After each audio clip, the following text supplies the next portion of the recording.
Привет. Привет. Атың кім? Қаражат. Нешедесің? 21-де. 21-десің, иә? Саған бір қызықты бір предложением бар. Иә. Смущаться етпе. Иә. Даже маған ыңғайсыз. Сенің скриптыңдағы бір фотканы мен ақшаға сатып алсам. Қой жоқ неге? Вообще оңай ма? Жоқ, сен бірінші бағасын естіп ал.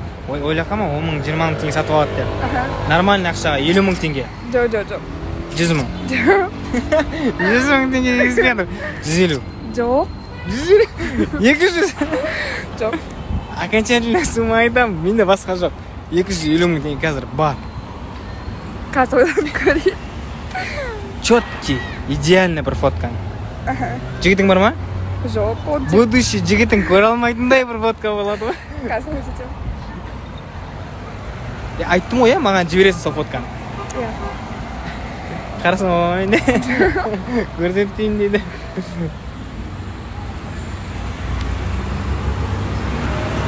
Көрсет.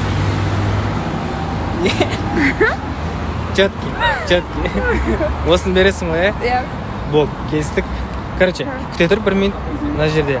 Мен ақшаңды жіберем, не қылам, хорошо, не айтарым біле алма. Егер де фотканы көргілерің келсе, шапка профильде сілтемей тұр, сол жаққа өтесіңдер, кіріп қарап алсаңдар болады.